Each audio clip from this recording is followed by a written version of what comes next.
네, 시청자 여러분 안녕하십니까.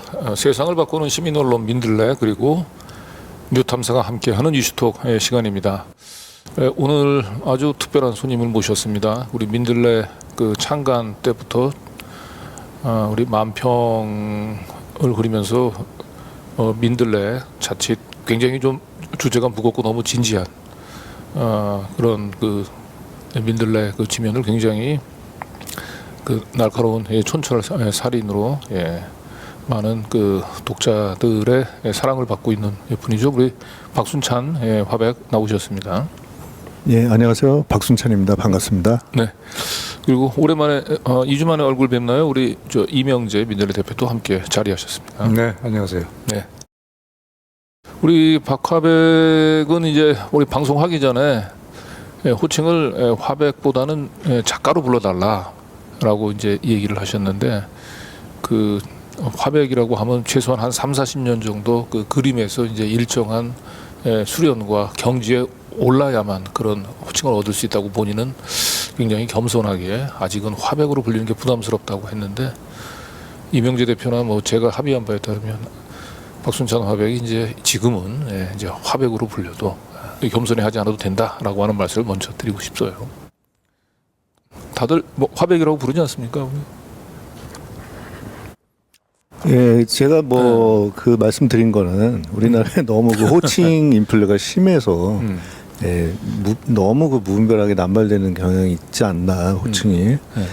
이제 그래서 그 점에 대해서 조금 말씀드린 거고요. 제가 그 신문사에 만화 그리기 시작할 때부터 뭐 화백이라는 호칭을 불려가지고 그 경향신문에 이제 입사한 게 95년입니다.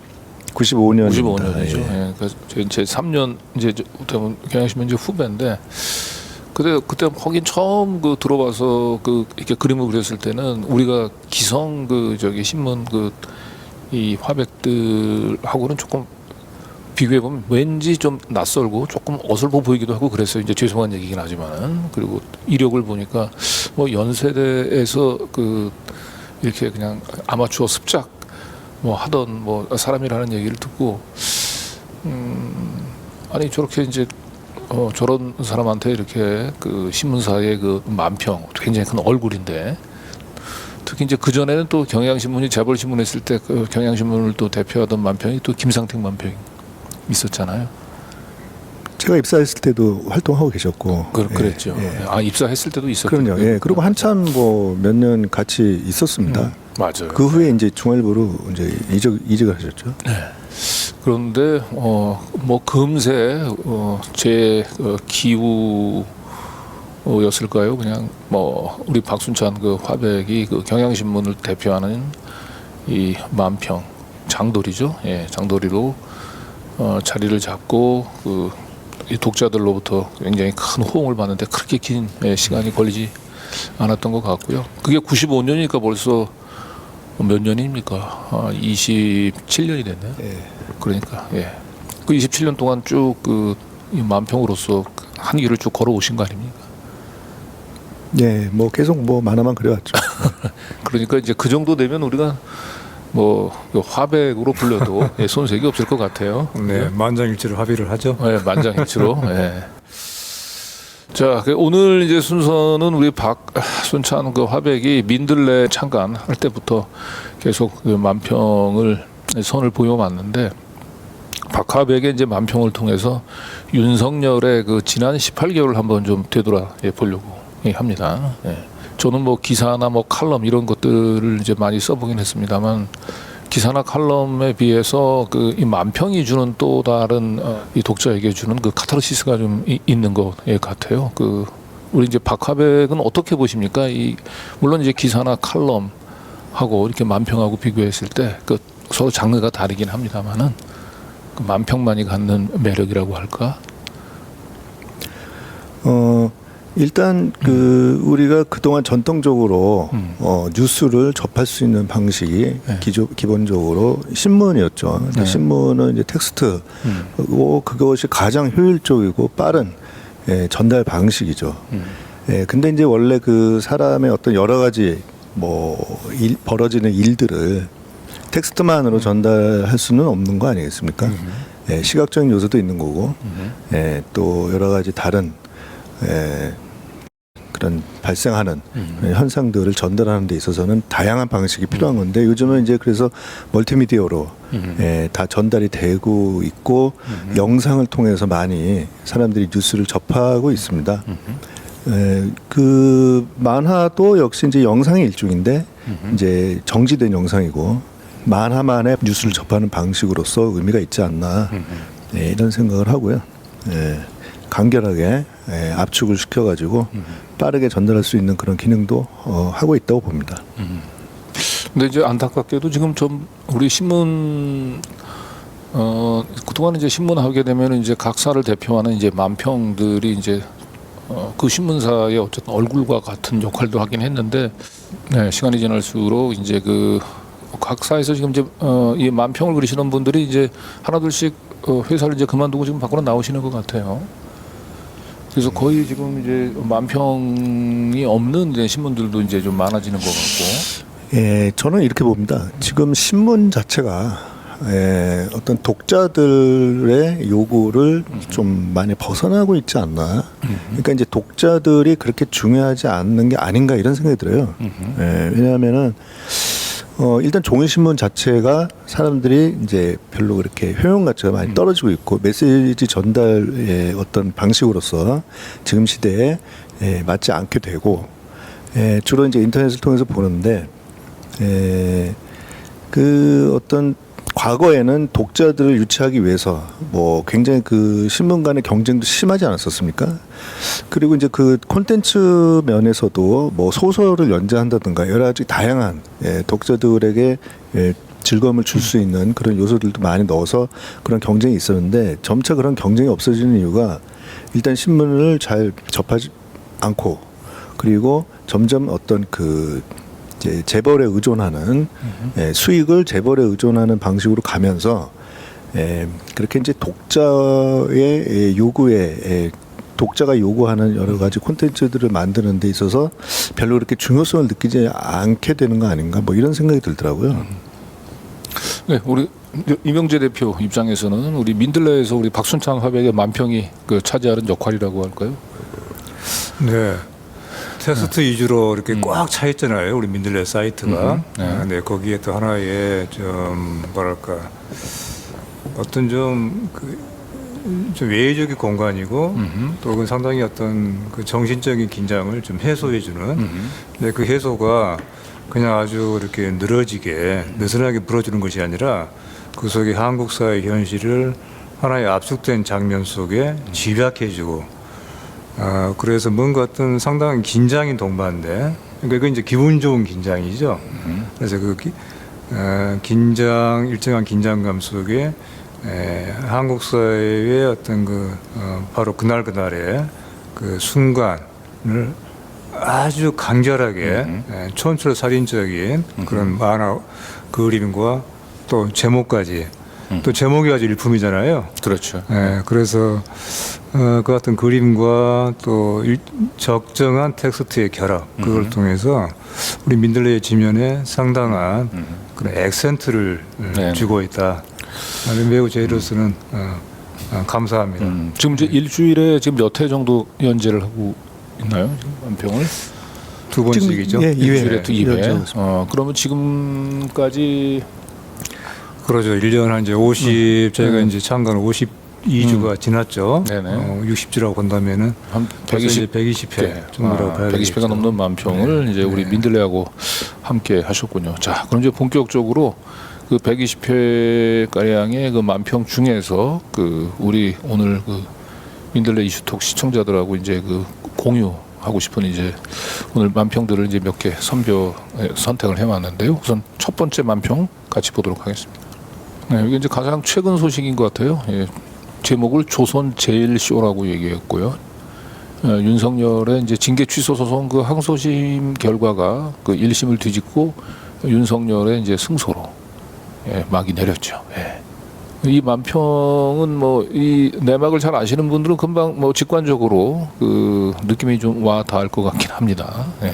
우리 어떻게 보셨습니까? 우리 박 화백은 이 항소심 결과를 이렇게 될 거라고 예상을 좀 하셨습니까? 아니면 예, 이게 이제 오늘자 만화죠. 오늘자 민들레 실린 만화인데 많은 사람들이 예상한 대로 그런 결과가 나온 것 같습니다. 이 윤석열 대통령이 검찰에 있을 때 2개월 정직 징계를 법무부로부터 받았지만 당시에 법무부는 이제 추미애 법무부 장관 시절이었는데 이제 정권이 바뀌고 나서 또 이제 한동훈 장관이 법무부에 앉아서 이제 그런 서로 둘이 친한 사이의 관계에 그런 것이 작용이 돼가지고 이런 쇼를 보여줬다. 이런 데서 이제 뭐 예측이 됐던 상황이고 사람들은 또 이런 것들을 이제 뭐 분노하기도 하면서도 워낙 예측이 됐던 일들이니까 뭔가 좀 이제 희극으로 보는 것이 아닌가. 그래서 이제 이런 어떤 극장에서 이제 쇼를 보여주는 그런 장면으로 표현을 해봤습니다. 네. 그렇죠. 이른바 뭐 패소할 결심. 패소할 결심. 패소할 결심하면서부터 그 원작자의 의도대로 엔딩이 이루어졌어요. 그렇죠. 싸구려 369이죠. 네. 예, 조선 제일 검이라고 얘기하는 이 한동훈 이 사법부도 이 만평에 좀 등장했으면 어땠을까 하는 그런 생각은 좀 들긴 합니다만 그렇죠. 예. 굉장히 법 기술적으로 이렇게 대응을 뭐 했다 그러죠. 그 한동훈 법무장관이. 예. 그러니까 윤석열 쪽에서 이제 항소심하는 동안 5번 준비 서면을 제출하는데 딱 한 번 제출을 했고 그 증인도 윤석열 쪽에서만 3명인가요? 그 제출하는데 이쪽 그 법무부 쪽에서는 한 명도 증인 신청을 안 했다고 얘기하고 그리고 무엇보다 1심에서 승소한 변호사를 그렇죠. 교체해버렸죠. 네, 교체해버렸어요. 해임하고 이제 새로운 거는 이제 그 법무 이 뭐 공단 소속에 있는 그 변호사를 이제 선임을 해서 수송을 수행했고 저는 개인적으로 이 상황을 이게 A 매치 국가대표 그 A 매치 경기를 하는데 1군, 2군도 아니고 그 유소년 선수단을 투입을 하고 그 유소년 선수단도 죽기 살기로 이기기 위해서 그 경기한 게 아니고 그나마 유소년 선수단한테도 너희들은 골을 넣는 게 중요한 게 아니다. 들키지 않게 티나지 않게 골을 먹는 그런 주문을 내린 거하고 좀 다름이 없는 게 아닌가. 한마디로 약속 대련이라고 한 거죠. 약속 대련. 예. 야, 이 한편의 이 만평에서 많은 걸 좀 느끼게 합니다. 우리의 무너진 사법 정의 그리고 윤석열, 한동훈이 주고받는 이런 쇼들. 예. 자, 이런 가운데서 지금 이 정치권에서는 이제 또 한편의 이 검찰발 막장 드라마 이 쇼가 완성이 또 돼가고 있습니다. 예. 서울의 범 대신에 서울의 검. 예. 제목이 참 우리 박순찬 화백 보면 참 맛이 납니다. 예. 서울의 검. 저기는 이제 그 뭐 광화문 배경으로 해가지고 일단 대통령실을 배치하긴 했네요. 검찰 모두 이제 검찰 출신이고 이제 대통령에서부터 최근에 임명된 방통위원장 그리고 이제 오늘 비대위원장 수락을 했죠. 네. 한동훈 장관이 이제 당을 접수하고요. 예. 예. 저 만화가 이제 올라올 당시는 비대위원장으로 거론이 되던 그런 시점에서 뭐 아마 거의 뭐 확실하게 거의 될 것이다라고 생각을 하고 네. 저 멀리 또 이 낙하산들이 좀 보이기 시작합니다. 예.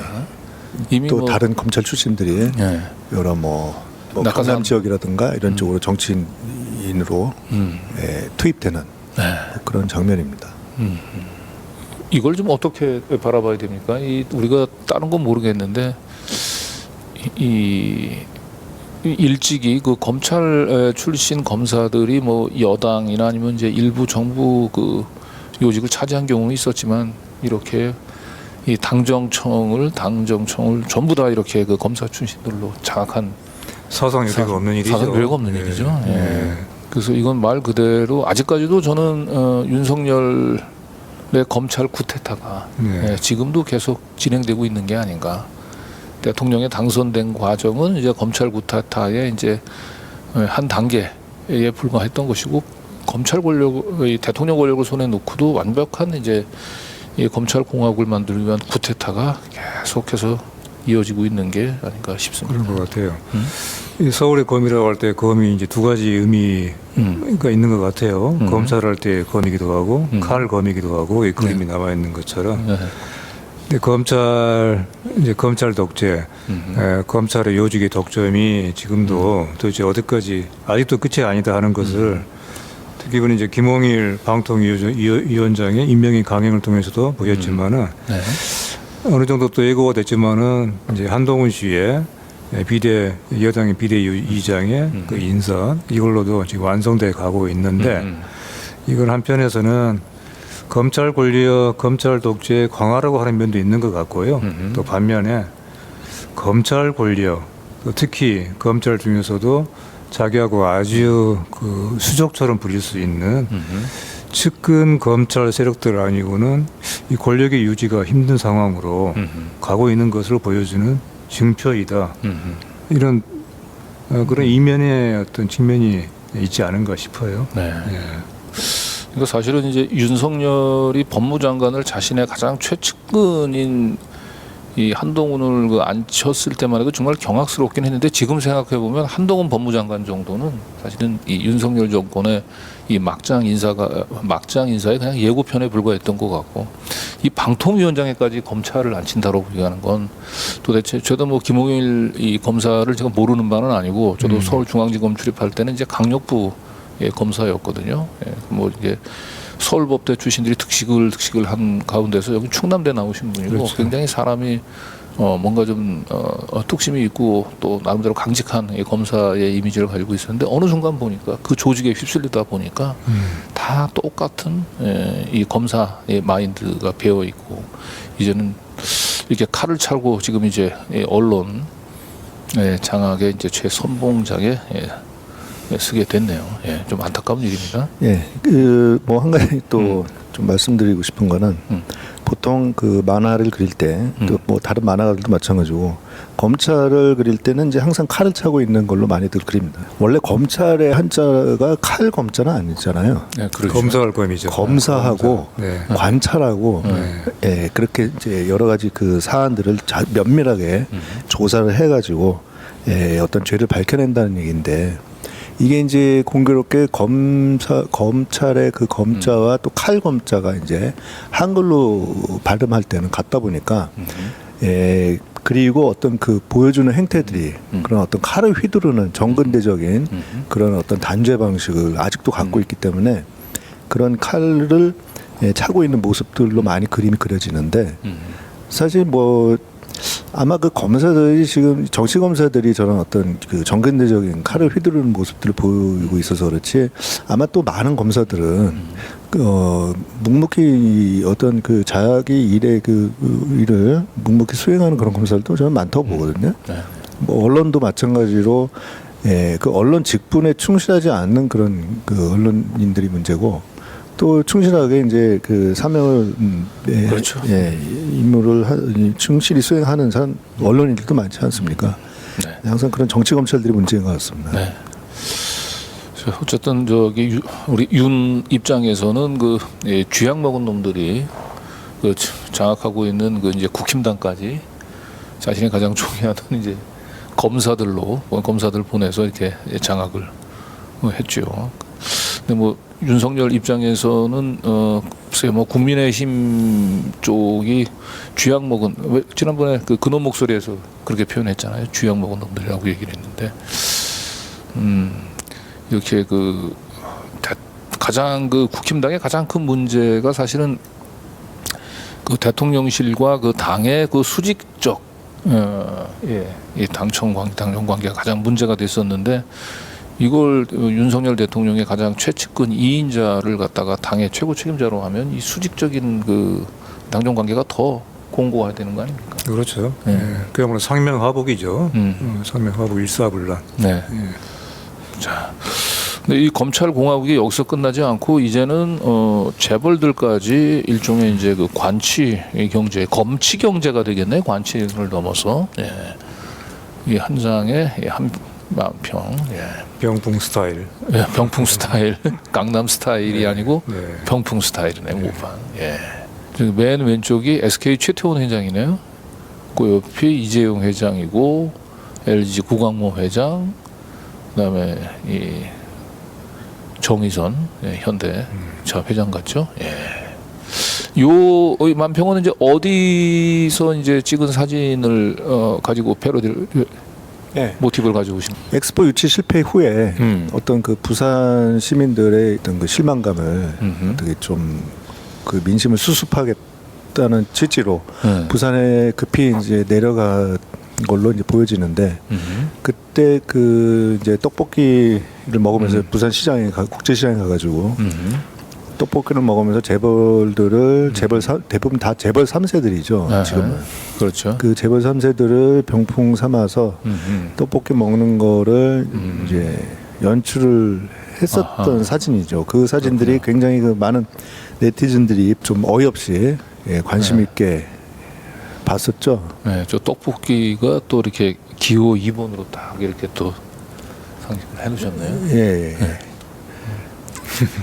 결과적으로 뭐 저 재벌들을 앞세워가지고 이제 부산 민심들을 이제 수습하려고 하는 건 내년 총선을 이제 의식하는 이제 행보라고 할 수가 있으니까요. 그러니까 어떻게 보면 기호 2번을 찍으면 재벌들로부터 큰 선물이 있을 것처럼 또 다시 이 부산 또 민심에 이제 마약을 먹이는 먼저 그런 행보를 하고 있는 것 같죠. 다음 만평을 좀 볼까요? 요거는 지난 이제 10월 23일 날 이제 그린 만평입니다. 강서구청장 보궐선거 참패 이후에 보궐선거 참패 이후 참패 이후에 윤석열 대통령이 반성한다는 말을 했습니다.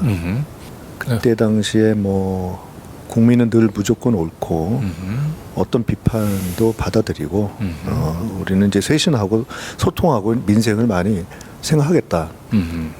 그렇게 얘기를 했지만 실제 행동을 봤을 때 어떤 어떤 상황이 벌어지고 있느냐.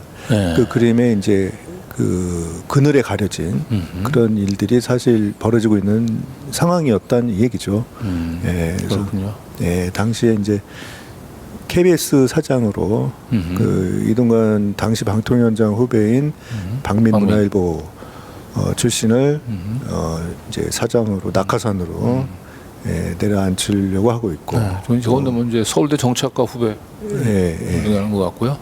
근데 또 다른 한편에서는 이동관의 후배이기도 하지만은 윤석열의 술 친구. 법조 기자잖아요. 검찰 기자. 법조 기자 클럽 회장이었죠. 그러니까 양두구육이라고 하는 것처럼 양의 머리가 위에 있고 아래에 있는 것은 이제 검은색으로 칠해져 있는 것은 그 개의 곡인가요? 네, 그렇죠. 그래서 저렇게 그 결국 쓰레기들을 싣고 그 국정을 운영하겠다고 하면서 이제 겉으로는 말로는 이제 민생을 챙기겠다, 쇄신하겠다, 소통하겠다, 반성합니다 이런 얘기 한 거죠. 자, 요 다음 요 그림은 이제 많은 우리 시청자분들이 쉽게 이해할 수도 있고 뭐 기억하시는 장면이죠. 김건희 씨가 포항 죽도시장인가를 방문했을 때 했었던 그 사진에서 모티브를 얻어오신 것 같은데 저 개 이름이 그때 대석인가 그랬나요? 큰돌이요. 큰돌이. 그 사진도 많이 화제가 됐었죠. 네티즌들이 또 뭐 한편으로는 재미있어 하면서도 한편으로는 어이없이 봤었던 그런 일이었는데 그 시장에서 그 큰돌이를 이렇게 사가지고 그 이름을 지어줬잖아요. 그러니까 이제 그 김건희 씨가 본인이 그 시장 가가지고 그 개를 보고 큰돌이라고 자기가 이름을 지어주고 그 개를 바로 먹지 않았습니까? 바로 삶아 먹었죠. 그 상황이 좀 엽기적이다 이렇게 평들을 많이 했었죠. 그래서 저기 이제 큰돌이 대신에 이제 검돌이. 그 검사들이 이제 지금 이렇게 김건희 씨의 이제 검돌이 노릇하다 보면은 이게 큰돌이 같은 이제 운명에 처할 수도 있어요 이게. 지금 뭐 무조건 좋아할 게 아니고. 그건 알 수가 없는 거죠 진짜. 그건 정말 알 수 없는 거예요. 자 그리고 다음을 한번 볼까요? 요거는 이제 양평 고속도로 게이트 한 가운데서 나왔던 만평인 것 같은데요. 7월 1일이네요. 그러니까 이건 양평 고속도로 게이트가 아마 6월 말쯤에 아마 불거졌을 거예요, 총. 그 직후에 한참 양평 고속도로 게이트로 뜨거울 때 했는데 한쪽에 저쪽에 계신 분이 에코백 화재. 저거는 이제 언론인 거네요, 그죠? 그렇죠. 경호원이죠. 그래서 경호원이 경호원. 경호원이고요. 예. 그리고 이쪽 큰 쪽에는 이제 원희룡 장관. 네, 그래서 경호원이죠. 그래서 경호원이고 원희룡 언론가 장관. 언론가 원희룡 장관이 네. 지금 김건희 여사를 적극 보호하고 양쪽에서 있습니다. 호위해주는. 네. 네. 네. 자, 그 경호원 하고 경호원 아주 저 굉장히 창발적인 아이디어예요. 네. 다들 무릎을 칠 것 같고. 네. 근데 지금은 어떨까 싶어요. 요즘은 이제 경호원들이 김건희 씨에 대해서는 살짝 뭐 패서인 얘기도 나오고 이제 버려야 된다고 얘기도 나오고 그래서 하루아침에 돌변하고 있죠. 네. 그래서 김건희 씨 입장에서는 아까 그 봤던 그 큰돌이처럼 언론도 그냥 적당히 이용해 먹고 그냥 버리려고 했는데 거꾸로 지금 이제 언론들이 지금 김건희 씨를 이제 그 버려야 된다. 네. 이제 그렇게 지금 얘기를 하고 있어서 좀 어떻게 이게 결론이 날지 좀 주목이 좀 됩니다. 누가 이길까요? 경호원하고 김건희하고. 네. 참 예측하기 쉽지 않은데 뭐 상당한 이전 투구가 벌어지지 않겠습니까? 그렇죠. 네, 어찌됐건 저는 그렇게 생각을 해요. 김건희 씨로서는 상당히 억울하다. 네. 지금 이 언론들이 보이고 있는 태도에 대해서 심지어 말이에요. 어떤 신문에서는 그렇게 얘기를 했지 않습니까? 일종의 그 사과로 내쫓아야 된다.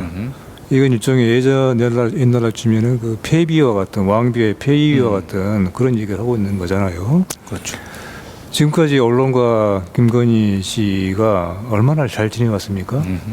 그랬잖아요. 그렇죠. 네. 김건희 씨 웬만한 어떤 그 비리와 여러 가지 그런 그 구구한 얘기들이 나올 때에도 이렇다 할 지적이나 비판이 있었습니까? 우리의 영부인님 항상 그런 식으로 일관을 해왔잖아요. 근데 하루아침에 갑자기 태도가 이제 바뀐 셈이거든요. 그렇죠. 김건희로서는 예고 없는 타격을 받고 있는 거예요. 저는 김건희 씨 입장에서는 상당히 이건 억울한 일이다. 김건희 씨 입장에서는 그럴 겁니다. 지금까지 그동안에 이렇게 우리가 그동안에 우리 언론과의 그 신뢰 관계가 우리가 그렇죠. 그런 사이였어. 우리의 애정이 벌써 그렇게 식었어. 그렇죠.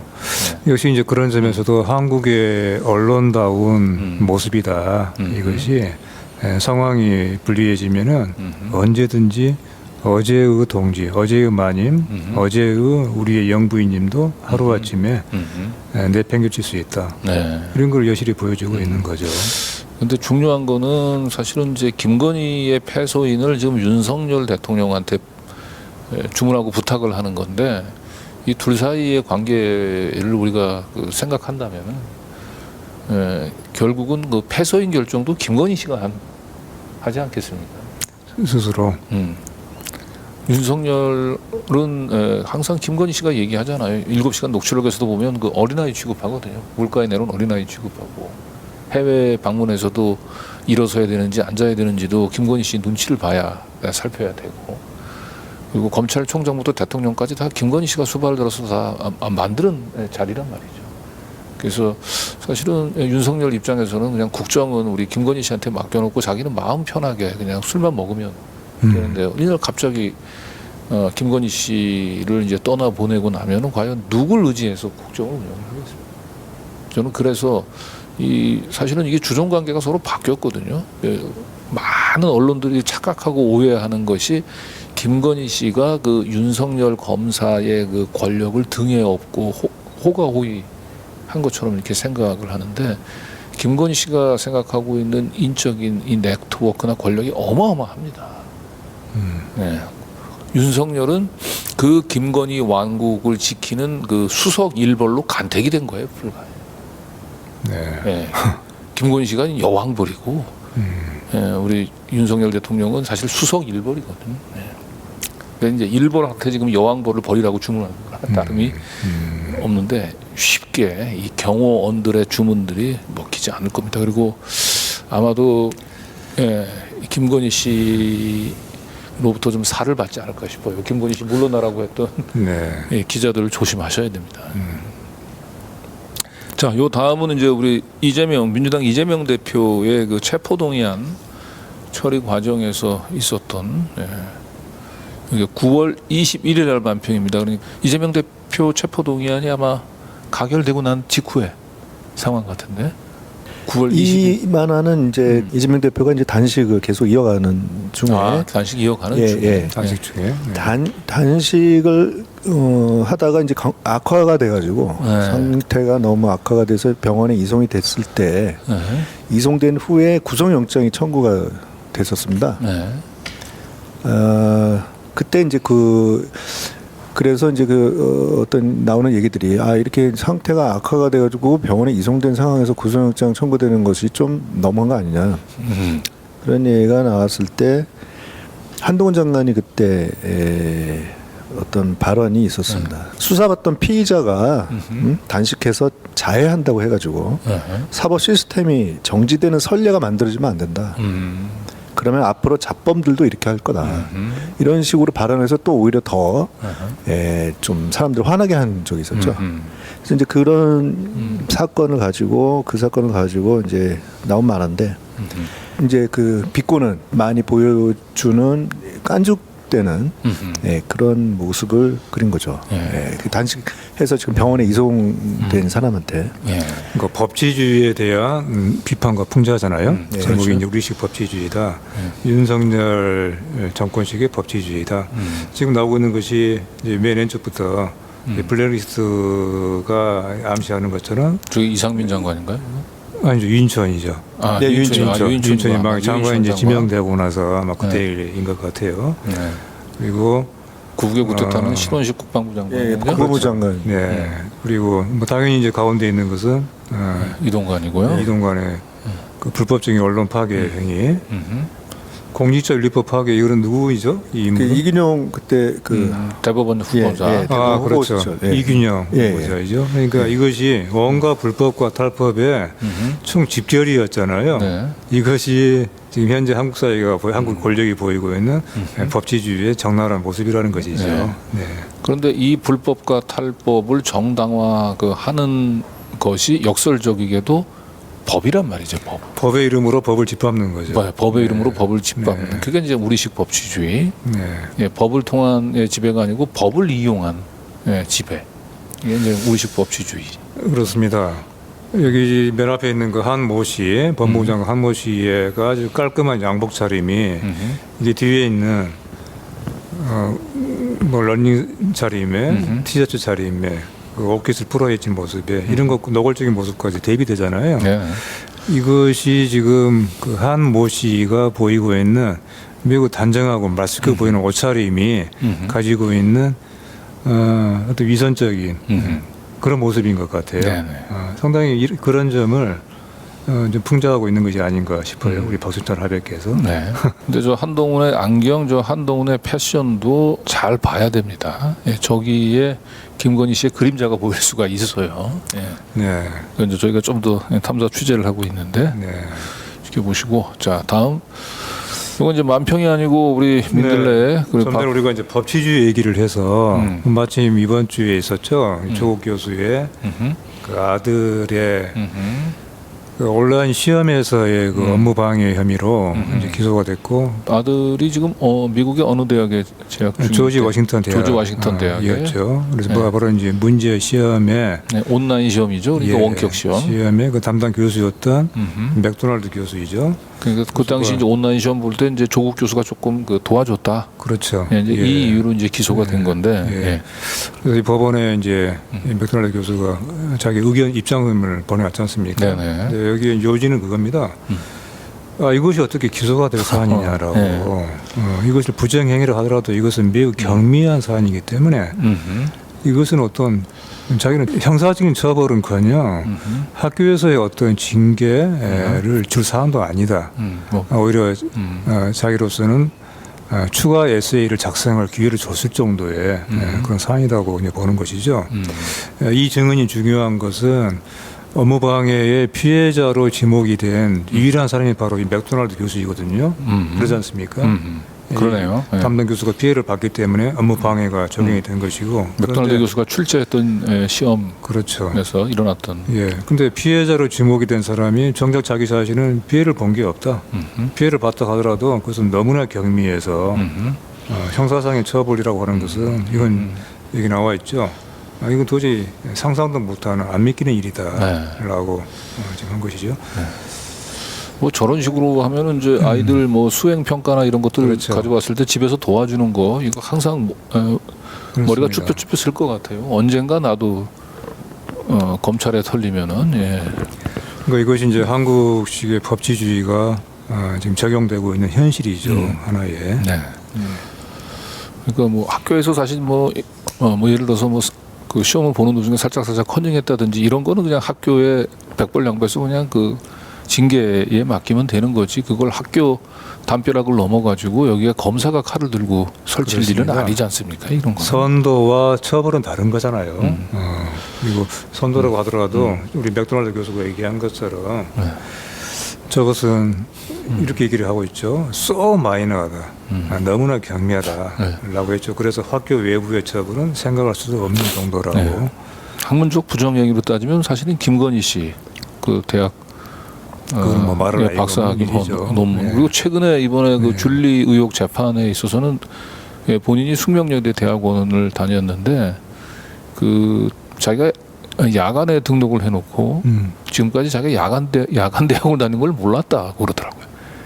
그러는 거예요. 친구가 얘기를 해줘서야 같이 야간 대학에 등록한 친구가 얘기를 해주고 나서 맞아, 내가 야간이었었구나. 그러면서 이제 친구가 그래 우리 야간이었는데 무슨 자기가 말이야 그 호텔 나이트 클럽에 에서 활동을 하고 말도 안 되는 얘기. 그래 맞아. 그러면서 우리 야간이었구나. 내가 왜 그걸 몰랐을까? 이랬다고 하더라고요. 그러니까 그래요. 그 숙명여대 그 야간 대학원도 사실은 이 정도면은요. 그냥 그 학교에 그냥 정만 걸어놓고 학교는 나가지 않고 그냥 학위를 받았을 가능성이 높다. 이런 정도의 부정행위면은 그건 경미한 사안이 아니죠. 그러니까 이런 걸로 조국 그 교수 같은 경우가 기소가 됐다고 얘기하면은 김건희 씨는 거의 뭐 이거는 법정 최고형에 처해야 될 굉장히 중범죄인 거죠. 이게 날짜가 10월 2일이네요. 요거는 이제 어떤 계기로 그리신 만평인가요? 이것도 그 화제가 됐던 사진을 약간 패러디 비슷하게 해서 그린 건데 이 사진은 윤석열 대통령이 방미를 마치고 이제 귀국할 때 성남공항에 귀국할 때 김건희 씨와 악수하는 장면. 김건희 씨하고 악수하는 장면 되게 그 영상이 있어요. 많이 돌아다니는 많이 돌았어요. 그렇죠. 그 윤 대통령이 당시 도열에 있던 마중 나와 있던 그 도열에 있던 사람들과 악수를 하고 자신이 그 줄에 이제 도열을 하더라고요.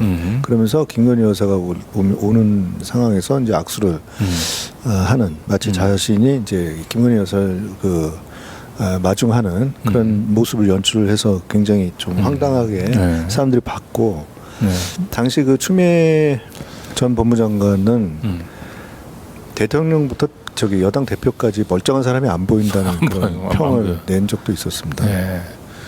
그러니까 거의 또 미국에 갔을 때 그러니까 이제 윤석열 혼자 단독으로 이제 미국 방문하고 돌아오는 길에 아니 같이 왔는데 같이 갔다가 같이 돌아왔는데도 그런 장면이 연출돼서 더더욱이나 황당했었죠. 그래서 당시 뭐 대통령실 해명은 한국에 도착을 해가지고 윤 대통령과 그 김건희 여사 일정이 달랐답니다. 그러니까 윤 대통령은 이제 어떻게 다른 곳을 가봐야 되고, 김건희 여사는 집으로 가는데, 그래서 뭐 이렇게 악수를 나눈 거다라고 얘기를 해명을 한 적이 있었죠. 그러니까 평소 두 사람의 그 주종 관계가 그대로 이제 머릿속에 이 잠재된 의식들이 그대로 행동으로 저는 발현이 된 거라고 보는 거예요. 무의식적으로. 그러니까 여왕벌과 수석일벌의 관계라니까요. 그럴까요? 두 사람의 관계는. 그래서 지금 만평에서 지금 사람에게 충성하면서 칼 들고 설치는 저 검사들이 궁극적으로는 지금 누가 실질적인 그 국정 1인자인지를 알아요. 그래서 윤석열보다는 김건희 여사한테 줄을 서는 거예요. 그래서 한동훈이 사실은 김건희 씨하고 이렇게 300여 차례가 넘는 카톡을 교환했던 이유가 있는 거예요. 있는 겁니다. 예, 김만배 그 화천대유 사건 하면서 김만배로부터 돈을 받았던 그 언론사 기자들 이 명단들이 쭉 그때 막 공개가 되면서 큰 언론계의 파장이 있었죠. 그때 만평인 것 같아요. 네, 이게 1월달 올 초. 올 초에. 예, 많습니다. 당시에 특히 이제 충격적으로 사람들이 받아들였던 것이 한겨레 신문 기자가 이제 9억이라는 거액을 금전거래했다는 그런 보도가 네, 굉장히 큰 파문이 있었는데. 석진환 부국장인가 그랬죠. 예, 그 법조 팀장을 했었고요. 예. 네. 한겨레 신문은 그래도 우리나라에서 가장 어떤 도덕적인 그런 언론사로 창간 시부터 그렇게 인식이 돼 있었고. 아, 그래서 그 신문사는 이런데 안 오는 줄 알았는데 이럴 때 그 신문사가 한겨레 신문을 꼬집으신 그걸 거고요. 얘기하는 거죠. 자, 그런데 이 문제가 되는 건 이때만 해도 그 김만배 장학생으로 불리던 그 언론사 기자들을 뭔가 검찰이 요조를 내면서 언론을 한번 또 다시 검찰이 뭔가 좀 틀어줄 거로 예상을 했는데 의외로 김만배 장학생들에 대한 검찰 수사가 이어지지 않았어요. 거의 없었죠. 없었어요. 거의 없었죠. 네. 없다가 갑자기 느닷없이 뭐 9월인가 10월쯤에 갑자기 그 뉴스타파 그렇죠. 가 그 김만배로부터 돈을 받고 인터뷰를 뭐 조작을 했다. 그렇죠. 네, 이제 이런 언론인의 이제 부정과 비리 의혹이라고 하는 그 사안의 본질을 네. 엉뚱한 대로 네. 그렇죠. 언론의 허위 보도라고 하는 그런 프레임으로 네. 전환시켜 버린 것이죠. 네. 근데 사실은 그 김만배가 이제 법조 출신이고 그래서 주로 이제 그 법조 기자들이 김만배로부터 돈을 많이 받았죠. 한겨레 석진환 기자도 아까 얘기했던 대로 한겨레 법조 팀장 출신이고 그러다 보니까 이 법조 기자는 사실 검찰이 이 잘 키운 언론 인맥들 아닙니까? 자기 수족들이고 이게 어떻게 보면 자기 수족들한테 자기가 직접 이 칼을 대는 것이 뭐 좀 부담스러웠을 수도 있을 것 같고요. 네. 그렇죠. 그러기도 하고 아마 이제 수사하는 과정에서 또 예상치 못했던 뭔가가 검찰 자신으로서도 덮어버려야 될 네. 뭔가 어떤 새로운 사실들이 나올 수가 있지 튀어나올 수도 않습니까? 있고. 예. 아마 그런 점들이 두루 고려가 되지 않았을까 싶어요. 네. 네. 그리고 요거는 이제 또 다른 이제 만평이고 요거는 이건 이제 뉴탐사에 대한 압수수색과 같은 MBC에 대한 압수수색 이런 그런 상황을 좀 풍자를 대비한 것이죠. 한쪽에서는 네, 압수수색을 그렇습니다. 받고 있고. 네, 당시에 이것도 역시 올 초에 많았는데, 네. 1월이면 딱 그 시기죠. 네. 그 이태원 참사 희생자 명단 공개 관련해서 민들레가 압수수색을 당했던 사건을 같이 묘사를 한 겁니다. 그 신생 언론, 특히 인터넷 언론이라든가 뭐 유튜브 언론 이런 것에 대해서 기존 언론 레거시 미디어들은 굉장히 무시하는 경향이 있죠. 그렇죠. 뭐 저게 언론사냐? 그렇습니다. 뭐 이런 식으로 얘기를 하는데 정작 그들은 어떤 언론으로서 어떤 모습을 보이고 있는지 그거에 대한 자성이 없는 모습들을 이제 그린 것입니다. 오래 누적된 그런 어떤 병폐들 이런 것들이 많다라는 것입니다. 이 제목에서 창밖이라고 한 것이 이것이 아주 암시적이네요. 이제 한쪽은 이 안에 아주 아늑한 실내에 있고 다른 쪽은 창밖에 있는 것이죠. 저것은 일종의 강 건너와 강 있죠. 차 안과 피 안의 대비기도 하고 그래서 우리는 그야말로 제대로 된 정통 언론이고 뭐 당시에 더탐사였죠. 더탐사라든가 민들레 같은 이런 언론들은 저기 아주 언론이라고 봐주기 어려운 그런 언론이니까 그러니까 언론이 언론다 보니까 언론답지 못하니까 저는 압수수색도 받는 거 그렇죠. 아니냐 하는 것을 강 건너 불보듯 하다가 그렇죠. 급기야는 이제 저쪽 그 따뜻한 그 방 안에 있던 그 기자들에 대해서도 요즘은 또 이제 일부에 대해서는 압수수색이 행해지고 그런 마수가 뻗치고 있어요. 있죠. 예. 네. 그러니까 결국 이제 이것이 우리 언론이 가지고 있는 지독한 한편에서는 우리는 정통이고 저쪽은 그 뭔가 좀 삼류이다. 그건 일종의 이제 적자와 서자 의식이라도 볼 수 있을 것 같아요. 적서 의식 이런 것이 상당히 일반적으로 이제 퍼져 있는데 지금 점차 그런 것이 이제 적서의 구분의 어떤 경계선이 지금 무너지고 있는 상황이잖아요. 어제도 이제 청담동 그 술자리 관련해 가지고 그 한동훈 장관이 이제 10억 원 손배 청구하고 네. 1년 만에 첫 재판이 열렸는데 이제 준비기일이긴 한데 이제 한동훈 장관 대리인하고 우리 쪽 대리인이 나와서 이제 서로 얘기를 주고 서로 이제 공방이 잠깐 오고 가고 했는데 재판이 끝나고 난 뒤에 전부 기자들이 한 그 법정에 들어왔던 기자들이 한 9명쯤 됐어요. 풀 기자단이죠. 전부 다 그 저쪽 한동훈 대리인, 한동훈 장관 쪽 변호사들 쪽으로만 쭉 가서 취재를 하고 명함 교환하고 그러는 거예요. 우리 쪽 그 변호사들은 그냥 거들떠보지도 그래요. 않더라고요. 네. 그러니까 사실은 기자들이 그 재판을 어떤 관점에서 보는지를 단적으로 보여주는 거거든요. 그러니까 네. 이게 이제 언론 자유에 대한 중대한 그 침해거든요. 사실은 저는 이 전체 언론계를 대신해서 지금 싸우고 있는 것인데 정작 이 법조에 출입하는 이 기자들은 한동훈 장관이 가짜 뉴스를 양산한 저희 뉴탐사, 더탐사 기자들을 어떻게 혼내줄지 거기에 더 관심을 가지고 있는 게 아닌가 생각이 됩니다. 좀 매맞는 언론인의 모습을 보면서 참 남별 같지가 않았어요. 어제 일도 다시 한번 또 상기가 나고요. 예. 자, 요 다음에는 만평은 아닌데 우리 전지현 편집위원이 쓴 칼럼이죠. 네, 지금까지 이제 봐왔던 이런 만평과 관련되는 얘기입니다. 이제 검찰, 또 언론, 그게 바로 이제 검언 동맹. 이것이 사실은 지금 권력이 가지고 있는 큰 무기잖아요. 예. 우리 전지현 의원이 얘기하고 있는 것은 엑스포에서의 그 대참패 이것을 이번 총선에서 내년 총선에서도 윤석열 정권이 반박할 것이다 라고 하는 어떤 그런 자신을 가지고 있다고 한다면은 그건 상당한 방심이다. 왜 그러냐? 국제사회에서는 우리 한국의 검찰 권력과 언론의 이런 무기, 이런 동맹이 통하지가 않잖아요. 그렇죠. 하지만 국내에서는 그 검은이 가지고 있는 그 막강한 그 무기, 그런 동맹이 가지고 힘이 있거든요. 이것이 앞으로 더욱더 강력하게 작동할 것이다. 그래서 지금 총선의 예상이 뭐 야당이 몇 석 압승할 것이요. 마치 여당이 참패할 것은 기정사실로 보고 있는데 절대로 그래서는 안 된다. 우리가 매우 경계해야 되고 어떤 상당한 대비를 해야 된다 하는 것을 좀 경고하는 그런 글을 네네. 그러니까 사실은 지금 이제 민주당에 점점 더 그런데요. 이제 부자 그 몸조심으로 상징되는 모습들이 요즘 많이 나타나지 않습니까? 그렇습니다. 네.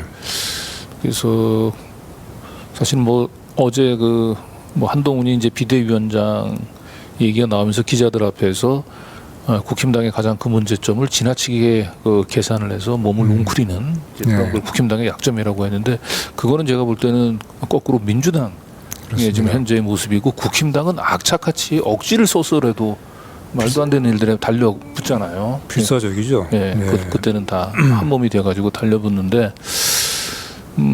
우리 이번에 그 송영길 대표가 이제 구속된 것만 하더라도 민주당에서는 마치 남의 일처럼 이미 뭐 탈당한 인사기 때문에 뭐 민주당에서는 공식 논평을 낼 게 없다 이런 식으로 이 검찰 그 권력에 한 피해자가 됐던 이런 분인데 이런 사람들의 그 피해에 대해서 이렇게 나 몰라라 이렇게 선을 긋고 이제 이런 모습들이 과연 내년 총선까지 이어진다고 얘기한다면 엑스포 폭망처럼 그 국힘당이 그렇게 우리가 원하는 그런 그 결과대로 무너져 내릴지 좀 저희는 그런 부분에 너무 자만하지 말라 이제 이런 경계 절대 자만해서는 안 되죠. 안 된다. 네.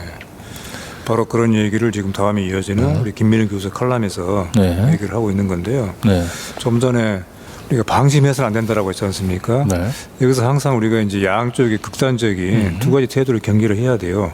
한편에서는 우리가 위축돼서는 안 된다. 지금 윤석열 정권의 서슬퍼런 기세에 위축돼서는 안 된다. 자신감은 필요하다. 자신감이. 근데 한편에서는 그 자신감이 지나쳐서 총선 승리에 대한 낙관, 지나친 어떤 그런 그 뭐랄까 안이함. 그래서 현상 유지를 하는 것으로 만족하려고 하는 그런 경향. 그런 모습이 지금 분명히 민주당에서 보이고 있는 거잖아요. 그렇습니다. 네. 민주당의 존재감이 지금 상당히 뚜렷하게 보이지 않고 있는 거 아니겠습니까? 그렇습니다. 맞아요. 특히 민주당의 리더십에서 김민우 교수는 이렇게 주문을 하죠. 지금 담대한 개혁 의지의 제시가 필요하다. 그리고 또 한편의 어떤 돌파력. 그것이 지금 민주당에 매우 요청이 되는데 민주당이 지금 바로 이제 그 같은 개혁 의지의 제시라든가 어떤 돌파하려고 하는 의지에서 과연 충분한 어떤 그런 그 모습을 보여주고 있는가 상당히 회의적이죠 지금. 그래서 저는 여당이 가지고 있는 위기감 이상으로 야당은 지금 일정 정도의 자신감, 낙관 속에서의 또 그만큼의 위기감이 또 한편 우리 스스로에게 부과돼야 된다라고 생각을 해요. 네.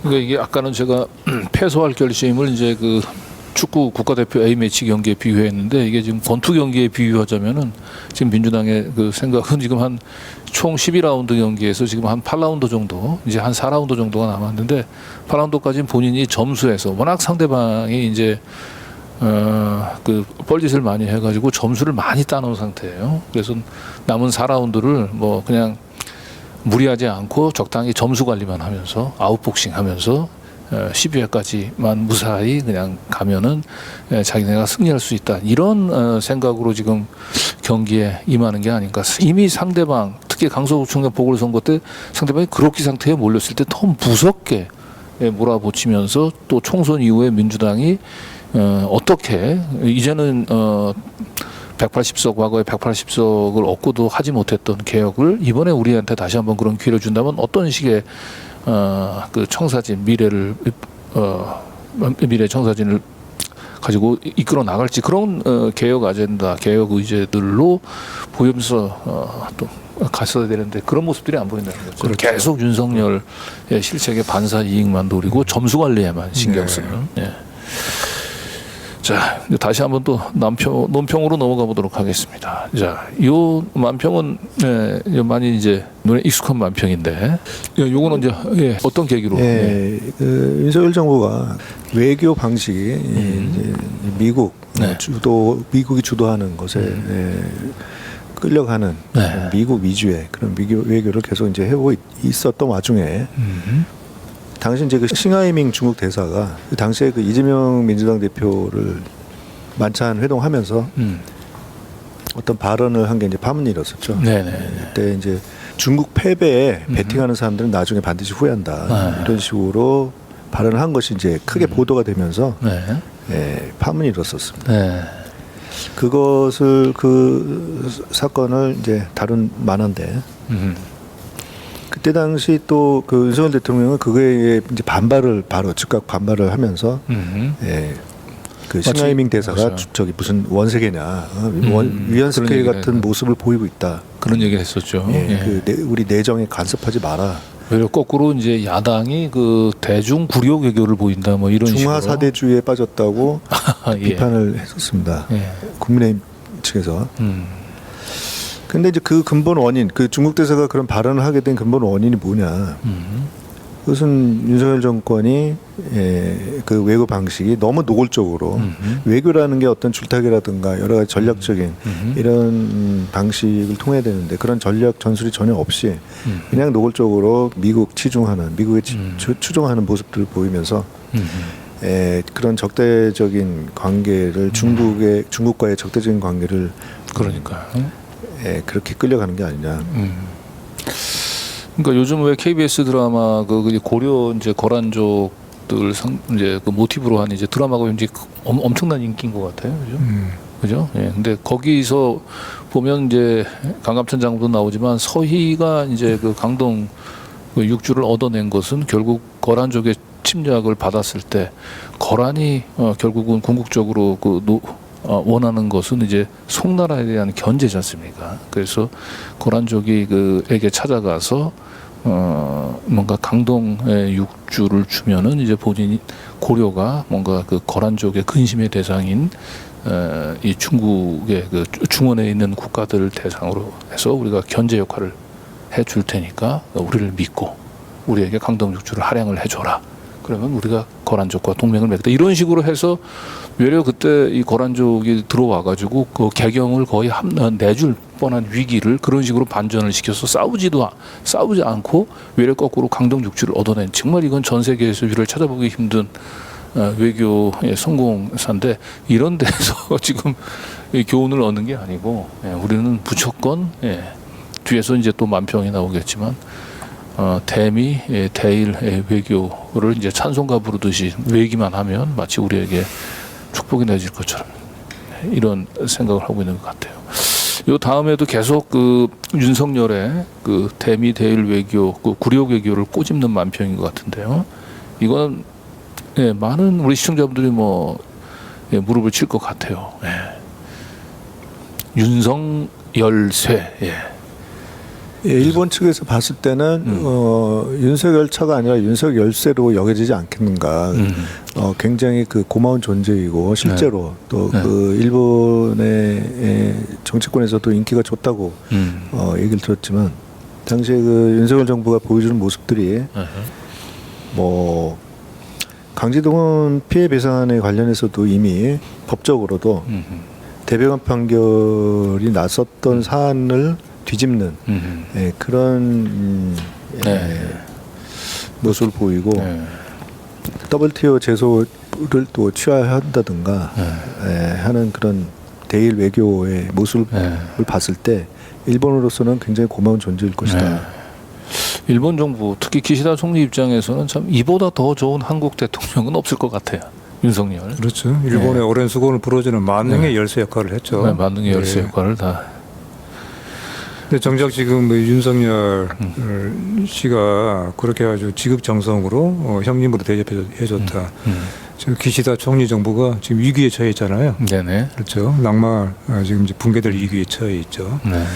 결국은 좀 전에 우리가 이제 봤던 것처럼 중국과의 관계에서 그렇게 그 윤 대통령이 종주먹질을 하면서 어떻게든 간에 중국과의 관계를 악화시키려고 마치 안간힘을 쓰는 것처럼 그랬는데 정작 미국이나 일본은 중국과의 그 관계를 상당히 잘 풀고 있잖아요. 네. 앞에서는 상당히 긴장을 연출하면서도 뒤에서는 매우 어떤 그런 그 경제적인 이런 설린 관계를 유지하려고 한 그런 것처럼 지금 중국과의 관계도 그렇고 일본과의 관계도 그렇고 그리고 지난 1년 반 동안 보여봤던 그렇게 나라의 모든 자원을 다 던져서라도 정말 굴력적으로 이렇게 모든 걸 내던져서 투자를 했던 윤석열 외교 자원들은 지금 거의 남는 게 없다는 얘기죠. 네. 자, 다음은 이제 그 대미 굴욕 외교를 꼬집은 만평인 것 같은데요. 이거는 그때 이 4월 말한데 대통령실 그 감청이 됐다라는 CIA에서 네. 뉴욕 타임스가 이제 보도를 해가지고 그것이 이제 파문이 일었었습니다. 네. 근데 그거에 대해서 뭐 대통령실 측에서는 어떤 속 시원한 어떤 얘기를 한 적이 없는 것 같아요. 네. 그리고 그냥 뭉개고 지나간 것 같은데. 이제 미국에 방문해서도 이 문제를 가지고 뭐 백악관 쪽에 항의를 했다든지 이런 것도 없었고. 항의를 안 한 것은 물론이고 우방간에 있을 수 있는 일이다라고 하는 식이기까지. 외려 미국 정부를 더 두둔을 그렇죠. 했었죠. 미국 정부 이해가 된다라고 얘기를 했죠. 그리고 지금도 기억나는 것은 이건 명백한 도청이잖아요. 근데 굳이 이것을 도청이라고 하지 않고 감청이라고도 했죠. 도청과 감청은 다른 거지 않습니까? 그러니까 이제 이 박순찬 이 화백의 만평은 보면 결국 윤석열 정부가 지금 미국이 원하는 대로 다 끌려가고 미국이 원하는 대로 다 퍼주고 이 하는 행위가 뭔가 CIA에서 윤석열 정권의 치명적인 약점들이 다 노출이 됐고 그래서 약점이 잡혀 있기 때문에 그런 거 아니냐 이제 그런 걸 좀 이 만평에 좀 깔고 있는 것 같아요. 네, 그리고 당시에 이 어떤 도청 문제에 대해서 그 용산 대통령실을 너무 성급히 이전하는 바람에 그런 어떤 도청에 대한 대비가 이제 취약했었다라는 문제도 제기가 됐었고 그리고 여기서는 이제 미국의 어떤 약점을 잡힌 부분도 있겠지만 일단 근본적으로 윤석열 정부와 그를 바탕을 이루고 있는 뉴라이트 세력들은 어떤 미국에 대한 입장이 어떤 국가와 국가 간의 입장이 아니라 어떤 신봉하는 그런 대상, 어떤 거의 종교적으로 맹목적인 맹목적으로 믿는 그런 대상이 아닌가. 그것은 우리나라에서 굉장히 그 보수 세력들이 오래전부터 보여주고 있는 일관된 그런 모습 중에 하나다. 예, 그래서 여기에 이제 어떤 종교적인 대상으로 믿습니다라고 이렇게 제목을 믿습니다. 달아서 미동맹이시죠. 그렇습니다. 뭐 섣을 지고 이제 뭐 불길로 뛰어든다라고는 우리 속담을 연상시키는 만평인데요. 예.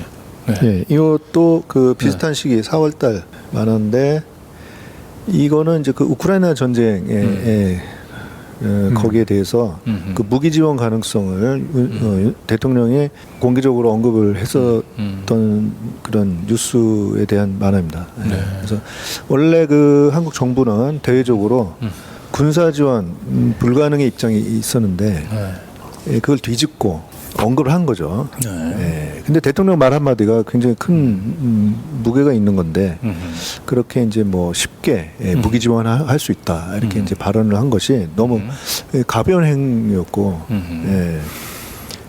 우려가 되는 많은 사람들이 우려했는 그 일이었습니다. 지금 이제 대통령실에 이제 김은혜 홍보수석이 이제 그 윤석열 정권의 이제 그 외교 이걸 이제 그 성공했다고 자평을 하면서 이제 했던 얘기가 이제 그런 얘기가 있었죠. 그 한국이 가치 동맹이라고 하는 거.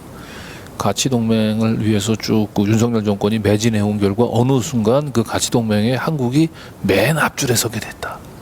이걸 굉장히 자랑스러운 성과로 얘기를 했었는데 흔히 그들이 얘기하는 이제 가치 동맹의 맨 앞줄에 이제 그 선 나라가 말하자면 저 대러시아 전선에서 다른 유럽 나라를 제치고 제일 앞에 섰던 우크라이나. 우크라이나가 어떤 지금 참화를 겪고 있는지를 잘 알고 있다고 얘기한다면 이쪽 그 이 대중 대로의 또 다른 맨 앞줄에 서려고 하는 이 한국이 지금 어떤 위험에 처해 있는지를 알 텐데 그런 부분들에 대한 자각이 없는 것 같고. 그러네요. 한편으로는 솔직하게 자기 평가를 했네요. 그렇죠. 참호 바깥으로 나가서 일종의 청알바디 역할을 하고 있다는 거잖아요. 그래서 맨 앞에. 박순천 화백의 이 포탄을 들고 이렇게 불섭에 뛰어드는 이 만평은 바로 그 미국과 일본이 원하는 가치 동맹의 맨 앞줄에. 그래 네가 대신 우리를 위해서 대신 나가서 싸우라고. 그리고 윤석열은 그것을 마치 우리 형님들이 나를 드디어 인정해 주셨구나. 내가 내 외교 노력이 성공했구나. 라고 하는. 그 대가로 지금 저렇게 맞습니다. 우리가 살고 있는 우리 불바다로 지금 변할 위험에. 마치 저 그림을 보니까 태평양 전쟁 때 그 일본의 가미가제 신풍 돌격대 자살 특공대 꼭 그걸 보는 것 같아요. 그런 것 같습니다. 자발적인 가미가제가 되고 있는 우리 한국의 대통령. 자, 우리가 이제 대미대일 이제 그 구려개교 만평을 봤는데 또 다른 면에서 이런 대미대일 구려개교는 지금 이 미국과 일본에 대한 이 경제 퍼주기 이걸로 지금 이제 그것도 이어지고 있죠. 그래서 요 주영 칼럼이 이제 바로 그 점을 좀 날카롭게 꼬집은 것 같아요. 마치 이번 주에 이제 윤석열판 일종의 셀기 외교에 대해서 제대로 짚어주는 칼럼을 써서 소개를 해드리겠습니다. 지금 한국의 이제 대한민국 영업사원 1호다라고 하는 것을 자랑스럽게 얘기를 하고 있죠. 영업사원 1호의 성적표를 보면은 아주 뭐 낯뜨거운 일이죠. 지금 여기에 소개된 것처럼 영국과 미국에만 총 105조 원이 넘는 105조 투자를 약속하고 이제 온 것이고 반면에 한국에서 유치한 것은 몇 조가 안 되죠. 그러기도 하고 유치를 했다고 하는 이제 그 내용도 사실 또 돌아보면은 과연 이것이 과연 실질적인 투자인가에 대해서 매우 의심스러운 것인데 마침요 며칠 전에 있었던 네덜란드 방문에서 그 상당한 성과를 올렸다고 지금 요란스럽게 홍보를 하고 있는 네덜란드의 그 반도체 관련 업체이죠. ASML. 그 내용을 들여다보면은 이것은 대통령의 그 방문 외교 성과라고 볼 수가 없는 이미 삼성이 이미 그렇게 하기로 약속이 돼 있고 이미 진행이 되고 있는 그것을 마치 대통령이 가서 자기의 성과를 이뤄내는 것처럼 숟가락 얹기 신공이라고 하죠. 하고 그걸. 있는 것인데, 네. 근데 이제 더 나아가서 우리 이제 주영 씨가 얘기하고 있는 것처럼 그 이상의 어떤 또 얘기가 있어요. 사실은 이제 ASMN에서 한국의 생산 장비 시설을 설립하면 좋은데 지금 그것이 상당히 힘든 그 요인 중에 하나가 그 재생에너지를 사용해야 한다고 하는 그 규정에 막혀서 예. 그러니까 ASML은 이미 지금 90% 이상의 그 에너지가 그 RE, 그러니까 재생에너지로 지금 사용되고 있죠. 그래서 지금 한국에서의 재생에너지 사용의 그 현실은 도저히 그 기준을 못 맞추는 것이죠. 네. 그래서 지금 외국에 나와서 열심히 퍼주고 있고 또 한편에서는 국내에서는 거꾸로 가는 재생에너지 정책을 통해서 국내로의 이런 그 외국 자본의 유치를 또 막고 있는 두 가지가 같이 겹쳐 있다. 네. 윤석열 대통령이 팔고 있는 것은 대한민국의 기업의 제품이 아니고 대한민국의 미래이다. 대한민국의 경쟁력이고 네. 그 점에 있어서의 판매 사원 1호이다. 네. 영업사원 1호가 아니고 뭐 글로벌 호구라고 그러잖아요. 글로벌 네. 호구 윤석열 대통령은. 자, 요 다음 다시 또 만평으로 돌아가 보도록 하겠습니다. 요거는 아마 윤석열 대통령이 미국을 방문했을 때 아마 백악관에서 아메리칸 파이라고 하는 노래를 부른 걸 예, 약간 패러디하신 것 같아요. 5월 만하고요. 네. 미국 가서 미국 바이든 대통령 앞에서 아메리칸 파이 노래를 부르면서 굉장히 뭔가 그 미국에 대한 한국의 우호적인 그런 모습을 대통령으로서 전 세계에 이렇게 과시를 했는데 그때 이제 아메리칸 파이라는 노래를 보면서 그 보도된 것을 보면서 윤석열 대통령이 아메리칸 파이를 그렇게 노래를 잘하는데 코리안 파이에 대해서는 과연 얼마나 좀 생각을 하고 있을까 이런 의문이 들었었습니다. 그래서 이제 코리안 파이에 대해서도 좀 관심을 가져야 되지 않겠나 대통령 한국 대통령인데 아메리칸 파이에만 관심을 갖지 말고 코리안 파이에 좀 관심을 가지고 이거를 좀 개선할 생각은 과연 있는가 뭐 그래봤지만 오히려 그 여기에는 이제 나타나는 코리안 파이의 모습이라는 것이 이게 이제 부익부 빈익빈을 강화시키는 그런 구조적인 모습을 그린 것인데 여기에 도움을 주는 어떤 검찰도 있고 재벌이라든가 어떤 부동산 업자들 뭐 그리고 이제 어떤 정치권에서는 뭐 노동시간을 연장하고 이런 모습들을 봤을 때 윤석열 대통령은 코리안 파이를 이런 식으로 부익부 빈익빈을 강화하는 방식의 정책을 끌고 가고 있고자 하는 거. 윤석열 대통령이 이해하는 그 낙수 경제가 아닐까 싶어요. 저렇게 살찐 말들은 더욱 살찌게 하면서 그 굶주린 자들에게는 그 중에 일부만 이렇게 조각을 내서 나눠주면 된다. 파이를 키워야 한국 모든 경제가 이제 모든 사람들이 좋아진다, 살기 좋아진다, 민생이 좋아진다라고 이제 늘 이제 주창해 온 것이 그들의 이제 논리인데. 그것은 결국 뭐 파이를 키우는 것이 그 어떤 많은 사람들에게 이득이 되는 것은 결코 아니다. 라는 생각을 가지고 그랬습니다. 네. 자, 요 다음은 지금도 뭐 논란이 지금 끊이지 않고 있는 그 홍범도 그 장군 흉상 그 이전 문제를 아주 직관적으로 딱 깨닫게 한 만평인 것 같습니다. 간도 특설대 출신, 저건 뭐 이제 백선엽이겠죠. 그 홍범도 그 흉상을 뭐 육군사관학교에서 퇴출을 시키겠다 이런 문제로 굉장히 지금까지도 많은 문제가 되고 있는데 이 사건을 접하면서 아직 전쟁이 끝나지 않은 것이 아니냐. 독립군의 전쟁이 아직 끝나지 않았다. 아직 그 백선엽 등의 그런 친일 그 세력들이 지금 이미 뭐 다 그 죽은 지 오래됐지만 아직도 그를 추종하는 사람들은 역시 목소리를 내고 있고 홍범도 흉상이 이제 퇴출이 되는 지금 일이 현재 벌어지고 있다. 그래서 전쟁은 끝나지 않은 것이다라고 만화를 이제 그려봤습니다. 네. 자, 요 다음에 이 만평도 상당히 인상적이었죠. 무정부. 회자가 됐죠. 없을 무자 이제 그 무정부일 텐데 이걸 이제 먹는 무에다가 이제 비유를 하셔가지고 뿌리 깊은 무는 뽑히지 않는다. 이게 당시 그 폭우로 오송 지하차도 그 수해 사건 직후에 나온 만한데 네. 그런 인재들이 많이 일어나고 해서 이제 무정부라는 비판이 많이 일었죠. 네. 근데 이제 그 지금 그 무정부의 문제는 이제 지금 정부가 거의 그 기능을 하지 못하는 그런 문제보다 더 이제 근본적으로 뿌리 깊은 대한민국의 오랫동안 그 근본을 형성하고 있는 문제들이 문제인 것이다. 네. 라는 거를 이제 한번 그려본 겁니다. 네.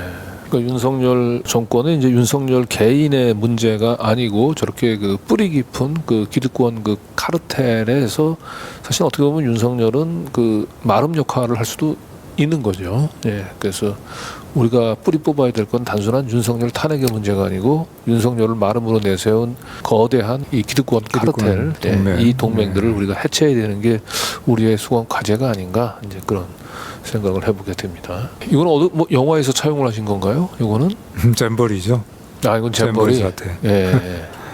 예, 잼버리 그 사태 그거를 다룬 만한데 패러디를 오징어 게임으로 패러디를 한 겁니다. 오징어 게임에. 네. 네.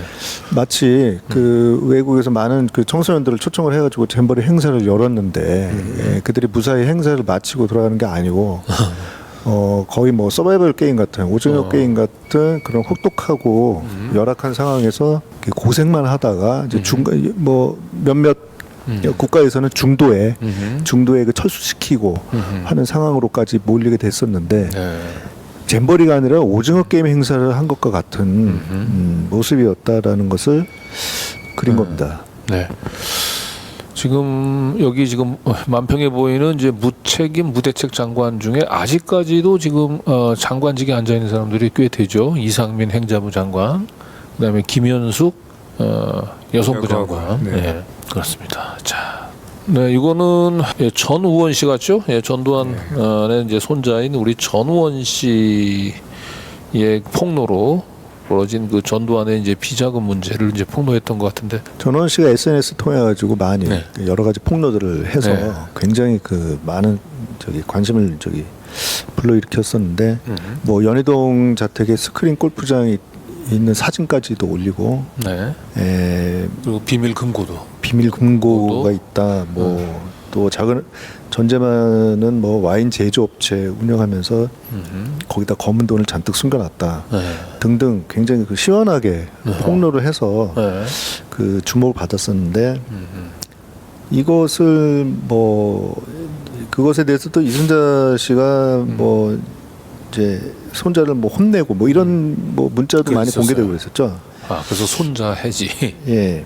네. 결자 해지가 아니라 손자가 지금 네. 그 전두환 씨의 그런 잘못들을 어느 정도 조금이나마 이렇게 폭로를 함으로써 뭔가 문제를 이제 풀려고 하고 있는 모습이 아니냐 그런 것들은 많이 이제 좀 그 언론이라든가 이런 데서도 좀 주목을 하면서 좀 도움을 줬어야 되는데 좀 그러지 못한 것이 좀 안타깝기도 하고. 저기 이제 전우원 씨하고 이제 인터뷰를 이제 직접 이제 했던 기자 입장에서 이제 인상적인 게 그 전두환이 이제 과거 역대 대통령에 대해서 이제 평가를 하는데 박정희 대통령에 대해서는 언급을 하는 것을 굉장히 꺼려한다고 하더라고요.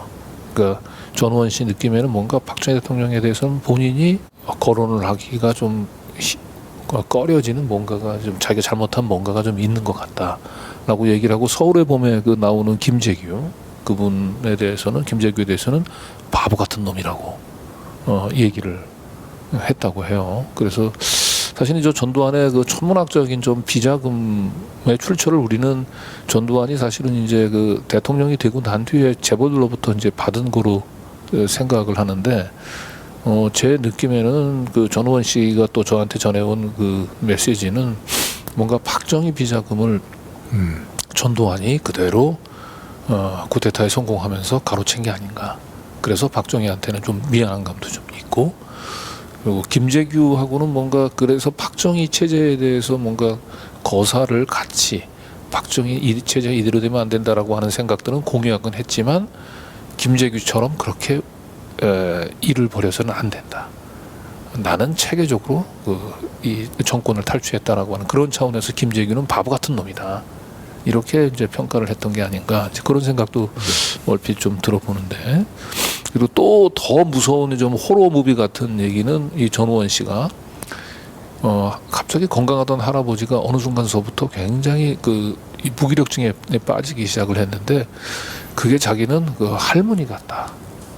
할머니가 이제 그 이순자 씨가 이화여대 원래 의대 다녔었잖아요. 그래가지고 약대인가요? 예. 그 주사를 놨다는 거예요. 주사 온 가족들의 주사를 영양제 주사라든지 뭐든 놨다고 하는데 자기 볼 때는 할아버지가 어느 순간부터 갑자기 이렇게 무기력증 걸리고 치매 걸리고 했던 것이 자기 어렸을 때 자기는 할머니가 자기한테 뭐 주사기를 대고 뭔가 약물을 넣으려고 했던 걸 너무 그때 공포스러웠던 경험이 있는데 그것과 뭔가 무관치 않아 보인다 이 얘기를. 그리고 왜 그럼 할머니는 그랬냐라고 하면은 그 할머니에게서 가장 중요한 건 전두환의 천문학적인 비자금을 지키는 거예요. 전두환을 지키는 것보다 더 중요한 일들은 비자금을 지키는 것인데 이 문재인 정부 직전까지만 해도 그 전두환 비자금에 대해서 그렇게 집요하게 추적을 했던 정권은 없는데 문재인 정부 들어서 이게 공포감이 밀려왔던 겁니다. 그래서 결국은 이제 전두환 비자금을 지키기 위해서는 전두환이 일단 죽으면 이제 그 비자금 압수하지 못한 그 추징 있잖아요. 이 작업도 동시에 멈춰진다. 그래서 결국은 그 전두환 비자금을 주기 위해서 할머니가 뭔가 약을 쓴 게 아닌가라는 그런 취지의 그런 좀 얘기도 저한테 전했었는데, 야 결국 이 전두환이 만평에 보면 돈에 지금 빠져서 호적되는 모습 이순자하고 그런 전두환 씨 인터뷰 내용이 좀 연상이 다시 떠올라서 한 말씀 했습니다. 요 다음 만평은 이태원의 참사 직후 기억 속에 사라졌던 사람들이 여전히 좀 건재함을 좀 보여주고 있는 것 같아요. 그걸 꼬집은 것 같죠. 당시에 그 용산구청장 박형 용산구청장이 보석으로 풀려난 직후 그림 만화입니다. 그때가 이제 따져보니까 그 이태원 참사 터진 지 한 7개월 정도 지났을 때인데 그 용산구청장까지 석방이 됨으로써 당시에 그 책임을 있던 사람들은 이제 뭐 처벌이 되거나 뭐 징계를 받은 사람이 전혀 없는 상황이 돼버린 거죠. 그래서 여기서 보면은 뭐 참사가 이제 지난 지 7개월밖에 안 됐지만 사람들은 거의 이태원 참사에 대해서 다 이제 생각을 하고 있지 않다라는 것을 그린 겁니다. 제가 누누이 얘기하지만 저 박희영 용산구청장은 저하고 유치장 동기입니다. 그래요. 제가 작년 12월 달에 이제 구속영장 실질심사를 받고 서대문 경찰서 유치장에 갇혀 있을 때 먼저 저희 입방 선배더라고요. 박희영 씨가 거기 와 있었는데 그 유치장에 들어가게 되면 사실 밖으로 나오면 안 되는데 박희영 씨는 밖에 나와서 돌아다니면서 뭐 전화도 걸고 너무 활동이 자유롭더라고요. 그런데 그 표정이 굉장히 억울한 표정이었어요. 왜 나만 여기 있어야 되냐는. 그런 말 했네요. 그래서 결국은 이렇게 좀 저렇게 이제 밖으로 저렇게 자유의 몸이 좀 돼서 아무렇지도 않게 저 그레이트 한강을 외치는 저 오세훈과 같이 저렇게 나란히 저렇게 차를 마시면서. 자, 그리고 오늘 마지막 저희가 이제 준비해온 칼럼이죠. 우리 김군수 소장님. 크리스마스가 이제 바로 내일 모레이죠.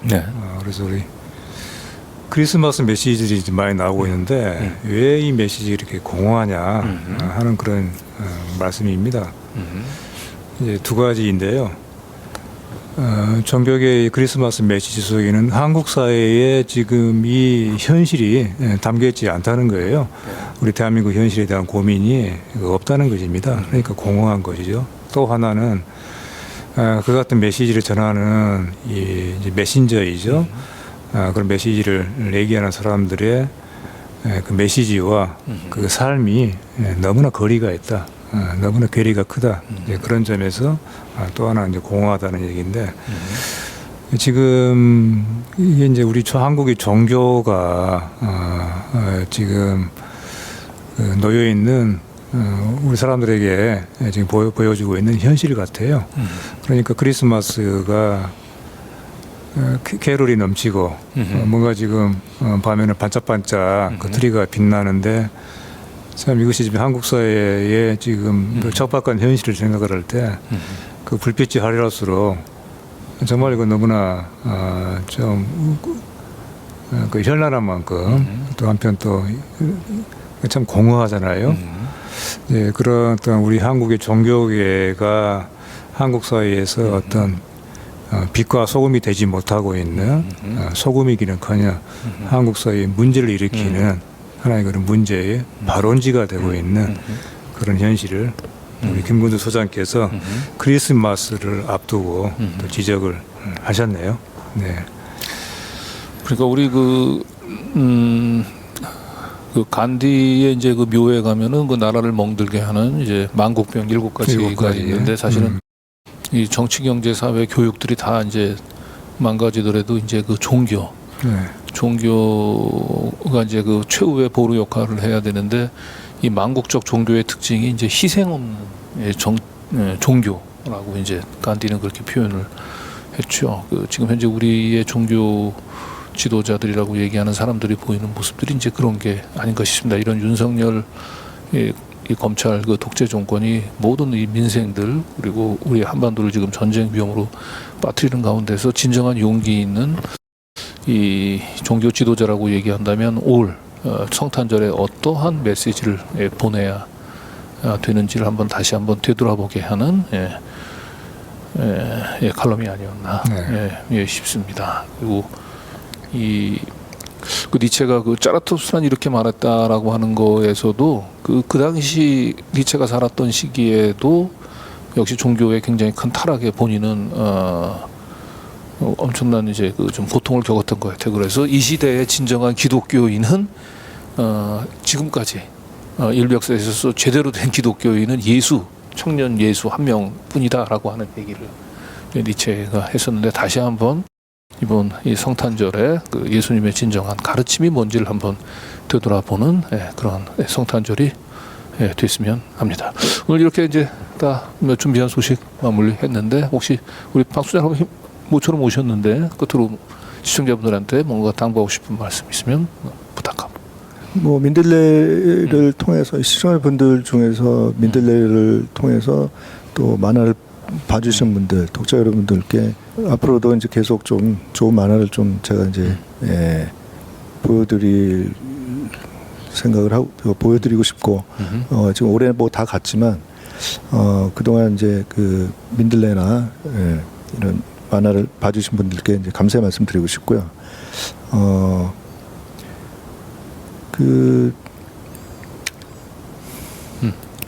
지금 뭐 여러 가지 뭐 윤석열 정부권 하에서 분노하시는 분들이 많이 있습니다. 제가 이제 사람들 이렇게 이제 만나 뵙고 그러면은 분노하시는 분들이 굉장히 많더라고요.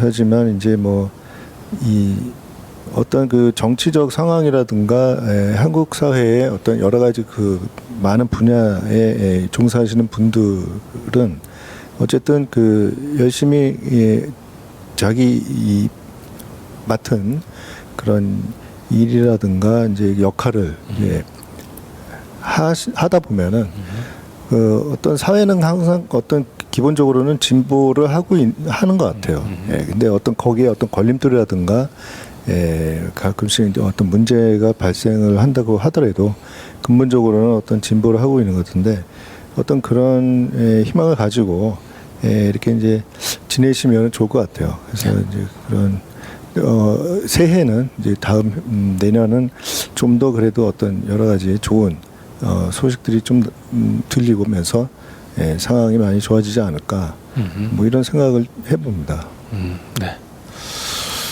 저희 이제 이슈톡 시간 여기서 이제 마무리하고요. 조금 뭐 이르긴 하지만은 이제 2023년이 이제 다 이제 저물어 가고 있는 것 같습니다. 뭐 한 해 잘 마무리하시고.